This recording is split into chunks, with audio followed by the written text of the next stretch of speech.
নমস্কার দর্শকবৃন্দ, RSTV লাইভে জ্যোতিষ সমাধানে আমি ডক্টর রাজশাসী সকলকে স্বাগত জানাই। আজ থেকে শুরু হয়েছে উৎসবের মরশুম, অর্থাৎ আজ সকালবেলা মহালয়ার তিথি শুরুর সঙ্গে সঙ্গে পিতৃপক্ষ ছেড়ে মাতৃপক্ষে আমরা পদার্পণ করেছি। এইবারে বিভিন্ন মা শক্তি, অর্থাৎ আর কিছুদিন পর রয়েছে দুর্গা পূজা শুরু হবে, পঞ্চমী ষষ্ঠী, তার সঙ্গে শুরু হবে মা কামাখ্যা মন্দিরে নবরাত্রির পূজা, তারপরে আসবে লক্ষ্মী পূজা, তারপরে দীপাবলি, মা কালী পূজা এবং তারপরে জগদ্ধাত্রী পূজা। অর্থাৎ পিতৃপক্ষ ছাড়ার পর এখন আমরা মাতৃপক্ষতে পদার্পণ করেছি। আজকে সকালেই ছিল মহালয়া।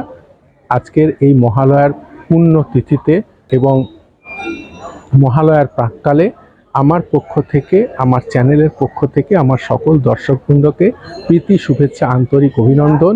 উৎসবের মৌসুম শুরু হয়েছে, সকাল খুব আনন্দ করুন, ভালো থাকুন। নমস্কার, ধন্যবাদ। নমস্কার, শুভ মহালয়া। দেবীপক্ষের সূচনাকালে RSTV লাইভের সমস্ত দর্শক বন্ধুদের অনেক অনেক শুভেচ্ছা ও আন্তরিক অভিনন্দন। ভালো কাটুক দেবীপক্ষ, ভালো কাটুক শারদিয়া। সকলকে আবারও শুভ মহালয়া। আপনারা দেখছেন RSTV লাইভে জ্যোতিষ সমাধান অনুষ্ঠান।